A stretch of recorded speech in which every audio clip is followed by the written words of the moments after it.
Assalamualaikum, halo semuanya. Perkenalkan, namaku Siti Salsabila dari jurusan Pendidikan Kimia Universitas Sultan Ageng Tirtayasa.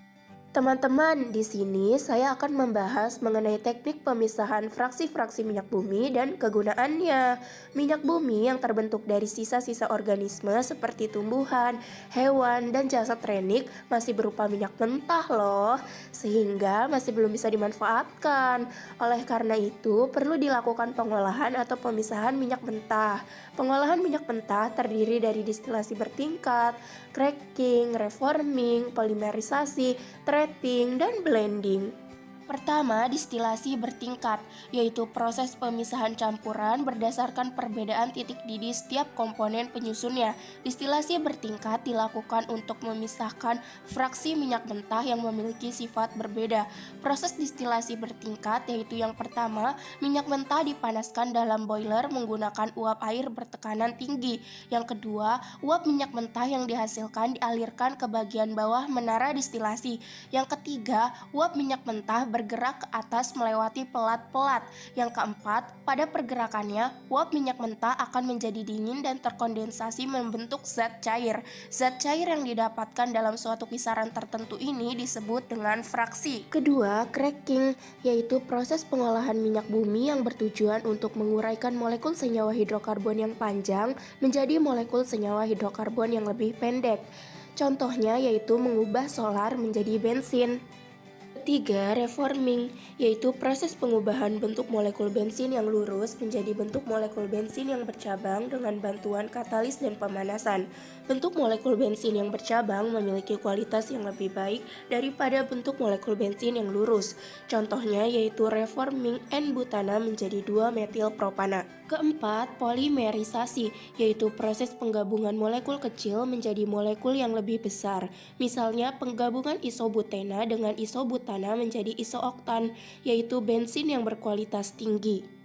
Kelima, treating, yaitu proses pemurnian fraksi minyak bumi dengan menghilangkan pengotornya berupa bau tidak sedap, parafin, lumpur, warna, aspal, dan belerang. Keenam, blending, yaitu proses pencampuran atau penambahan zat aditif untuk meningkatkan bilangan oktan.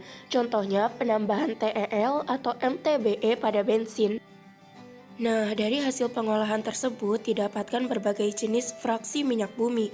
Sekarang saya akan membahas mengenai kegunaan dari fraksi minyak bumi. Pertama, fraksi gas yang memiliki titik didih kurang dari 20 derajat Celcius dengan jumlah atom karbon berkisar antara 1 sampai 4. Fraksi ini digunakan sebagai bahan bakar untuk memasak, yaitu gas LPG yang tersusun atas senyawa propana dan butana.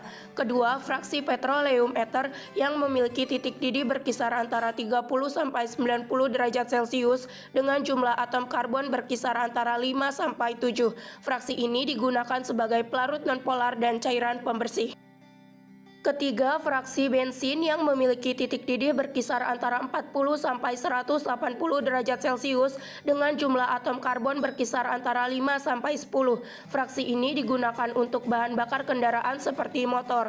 Keempat, fraksi nafta yang memiliki titik didih berkisar antara 70 sampai 180 derajat Celcius dengan jumlah atom karbon berkisar antara 6 sampai 10. Fraksi ini digunakan dalam senyawa organik untuk membuat cat, kosmetik, plastik, karet, obat, bahan pakaian, dan deterjen. Kelima, fraksi kerosin berupa minyak tanah dan aftur. Minyak tanah memiliki titik didih 180 sampai 250 derajat Celcius dengan jumlah atom karbon berkisar antara 11 sampai 14. Minyak tanah digunakan sebagai bahan bakar kompor tradisional, sedangkan aftur digunakan sebagai bahan bakar pesawat. Keenam, fraksi solar yang memiliki titik didih berkisar antara 250 sampai 300 derajat Celcius dengan jumlah atom karbon berkisar antara 15 sampai 17. Fraksi ini berguna untuk bahan bakar kendaraan mesin diesel. Ketujuh, fraksi pelumas yang memiliki titik didih berkisar antara 300 sampai 350 derajat Celcius dengan jumlah atom karbon berkisar antara 18 sampai 20. Fraksi ini digunakan sebagai minyak pelumas atau oli pada mesin kendaraan dan pelindung logam saat terjadi gesekan. Kedelapan, fraksi lilin yang memiliki titik didih lebih dari 350 derajat Celcius dengan jumlah atom karbon lebih dari 20 atom. Fraksi ini digunakan untuk membuat lilin lilin batik, korek api, bahan pengkilap, dan semir sepatu. Kesembilan, fraksi minyak bakar yang memiliki jumlah atom karbon lebih dari 20 atom. Fraksi ini digunakan untuk bahan bakar kapal dan pembangkit listrik. Kesepuluh, fraksi aspal yang merupakan residu dari distilasi bertingkat minyak bumi. Fraksi ini digunakan untuk bahan pembuatan jalan raya. Nah, setelah membahas mengenai teknik pemisahan fraksi-fraksi minyak bumi dan kegunaannya, yuk kita coba bahas soal latihan berikut.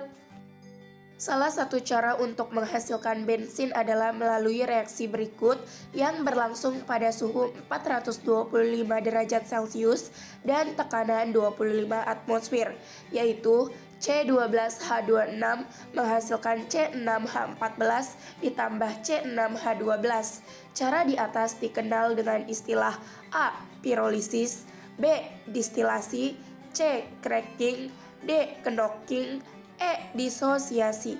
Jawaban yang benar adalah C. Cracking. Untuk menjawab soal ini, kita harus perhatikan persamaan reaksi. Persamaan reaksi ini menunjukkan penguraian suatu molekul, sehingga dapat dipastikan jawabannya adalah cracking. Hal ini karena cracking adalah proses pengolahan minyak bumi yang bertujuan untuk menguraikan molekul senyawa hidrokarbon yang panjang menjadi molekul senyawa hidrokarbon yang lebih pendek. Nah, sekian pembahasan mengenai teknik pemisahan fraksi-fraksi minyak bumi dan kegunaannya. Terima kasih. Wassalamualaikum.